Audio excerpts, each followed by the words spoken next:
বিজেপির নেতাদের আর কমরেডদের বাড়ির লোকেরাই বেশি করে কন্যাশ্রী নেন, সবুজ সাথী নেন এবং লক্ষ্মীর ভাণ্ডার নেন। তো ফলে স্বাস্থ্যসাথী নেন, দিলীপ ঘোষের পরিবার স্বাস্থ্যসাথী নেন, আরও একাধিক বাড়ির লোক আছেন, তারা এই বিজেপি সিপিএমের লোকেরাই কন্যাশ্রী, স্বাস্থ্যসাথী, সবুজ সাথী। সিপিএমের একটা মিছিলের ছবি দেখলাম, মিছিল, বাবা মিছিল করছেন, হাতে লাল পতাকা আর সাইকেলের সামনে লেখা সবুজ সাথী। তো সুতরাং ওইগুলো বাইরে না বলে আগে নিজের বাড়ির লোকদের বোঝান, ফেরত দিয়ে দিন ক্ষমতা থাকে। আমার সত্যি জানা ছিল না যে এই যে এতগুলো পশ্চিমবঙ্গ সরকারের প্রকল্প আছে, স্বাস্থ্যসাথী, সবুজ সাথী, কন্যাশ্রীর উপস্থিতি থেকে শুরু করে নাম নিতে গেলে তো কোরআন শেষ হয়ে যাবে। কিন্তু ঘটনাটা হচ্ছে এগুলো প্রত্যেকটারই একটা অংশ আসে আমাদের সারদা কাণ্ডে জেল খাটা বৈপ্লবিক নেতা কুণাল ঘোষের পৈতৃক সম্পত্তি থেকে, এবং আর একটা অংশ আসে মমতা ব্যানার্জির পৈতৃক সম্পত্তি থেকে। এই বিষয়টায় সরাসরিভাবে আলোকপাত না করলেও ইনডাইরেক্টলি সেটাই বোঝাতে চেয়েছেন। তো আমি অনুরোধ করব যে এমন একটা আইন করুন যেখানে পরিষ্কার মেনশন থাকে যে শুধুমাত্র তৃণমূল কর্মীরা, তৃণমূল সাপোর্টার্সরাই ট্যাক্স দেবে, বাকিরা কেউ ট্যাক্স দেবে না। কারণ এই সমস্ত প্রকল্পের টাকা তো আমি জানতাম যে সাধারণ মানুষের ট্যাক্সের টাকা থেকে আসে, তারা তাদের অর্জিত অধিকার থেকে এইগুলো পান।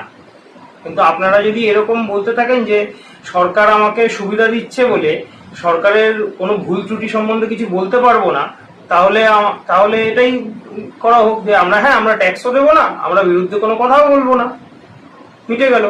আর অনেক সিপিএম বিরোধী, বিজেপি বিরোধী তৃণমূল দেখেছি, কিন্তু মমতা ব্যানার্জি বিরোধী তৃণমূল যদি কেউ থেকে থাকে সেটা হলেন কুণাল ঘোষ।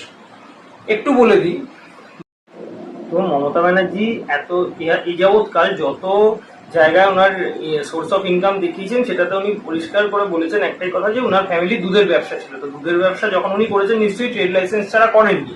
এবার সেই ট্রেড লাইসেন্স ওনাকে প্রোভাইড করেছিল কি পশ্চিমবঙ্গ সরকার, কিন্তু আপনাদের যদি নীতি অনুযায়ী চলি তার মানে বামফ্রন্ট সরকার করেছিল। তা বামফ্রন্ট বিরোধী কোনো আন্দোলন তো তাহলে মমতা ব্যানার্জির করা উচিত হয়নি, কারণ উনি যেই সরকারের কাছ থেকে লাইসেন্স নিয়ে ব্যবসা করছেন সেই ব্যবসার টাকায় ওনার পেট চলছে, শাড়ি কিনছেন, চটি কিনছেন, সেই পয়সায় ওনার সংসার চলছে। তাহলে ওনার কোনো দিন উচিত হয়নি বামফ্রন্ট বিরোধী আন্দোলন গড়ে তোলা, মিছিল গড়ে তোলা, একটা মন্তব্য করার অধিকার নেই। উনি কেন করেছিলেন? মানে ওই জন্যই বললাম যে এত সিপিএম বিরোধী, বিজেপি বিরোধী তৃণমূল দেখেছি, কিন্তু কুণাল ঘোষের মতো কোনোদিন মমতা বিরোধী একটাও তৃণমূল দেখবো না। উনি প্রিজন ভ্যান চাপড়ে কাঁদতে কাঁদতেও সেদিন মমতা ব্যানার্জির বিরুদ্ধেই বলেছিলেন। কিছুদিন আগে অব্দি দলের মুখপাত্র ছিলেন, এখন কি পাত্র আছেন জানিন না, কিন্তু তাহলেও উনি এখনো যা বলেন তাও ইনডিরেক্টলি মমতা ব্যানার্জিকেই টার্গেট করেন বলে আমার অন্তত মনে হয়।